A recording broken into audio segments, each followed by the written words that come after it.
അസ്സലാമു അലൈക്കും വറഹ്മത്തുള്ളാഹി വബറകാതുഹു. അൽഹംദുലില്ലാഹി, സകല സ്തുതികളും സർവ്വലോകരക്ഷിതാവായ അള്ളാഹുവിനാകുന്നു എന്നത് ആരംഭിച്ചുകൊണ്ടാണ് നമ്മൾ സൂറത്തുൽ ഫാത്തിഹ ഓതുന്നത്. സർവ്വ സ്തുതികളും, എല്ലാ സ്തുതികളും. എന്താണ് ഈ സ്തുതി എന്ന് പറഞ്ഞാൽ? അങ്ങേയറ്റത്തെ ഇഷ്ടത്തോടുകൂടി, അങ്ങേയറ്റത്തെ സ്നേഹത്തോടുകൂടി പടച്ച റബ്ബിനെ നമ്മൾ ഇഷ്ടത്തോടുകൂടി വാഴ്ത്തുക, പുകഴ്ത്തി പറയുക എന്നതാണ് ഹംദ് കൊണ്ട് ഉദ്ദേശിക്കുന്നത്.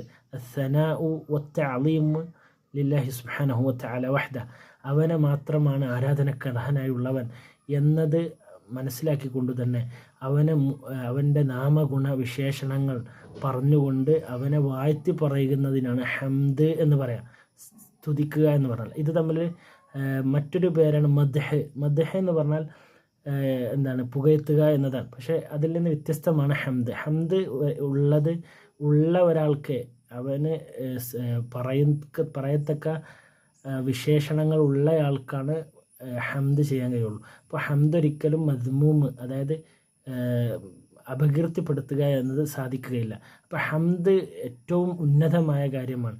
അള്ളാഹുവെ സ്തുതികീർത്തനം ചെയ്യുക എന്നത് തംല ഉൽ മീസാൻ, മീസാനിൽ വലിയ പ്രതിഫലം നമുക്ക് നേടിത്തരുന്ന കാര്യമാണ്. അതുകൊണ്ട് ഓരോ അടിമയും, ഓരോ മനുഷ്യനും അള്ളാഹുവെ സ്തുതികീർത്തനം ചെയ്യണം. പ്രത്യേകിച്ച് മുഅ്മിനാണ് ഇത് ബാധ്യമുള്ളത്. കാരണം അവനാണ് യഥാർത്ഥത്തിൽ തൗഹീദ് സ്ഥാപിച്ചിട്ടുള്ളത്, അവനാണ് അത് വിശ്വസിച്ചിട്ടുള്ളത്. അള്ളാഹുവെ പ്രകീർത്തിക്കുക, അവനെ മാത്രം ആരാധിക്കുക. സുബ്ഹാനല്ലാഹി വൽഹംദുലില്ലാ.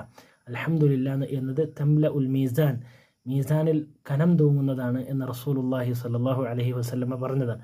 അപ്പോൾ അൽഹംദുലില്ലാ എന്ന് പറഞ്ഞാൽ സർവ്വസ്തുതികളും, സകല സ്തുതികളും അള്ളാഹുവിന് ആകുന്നു എന്നതാണ്.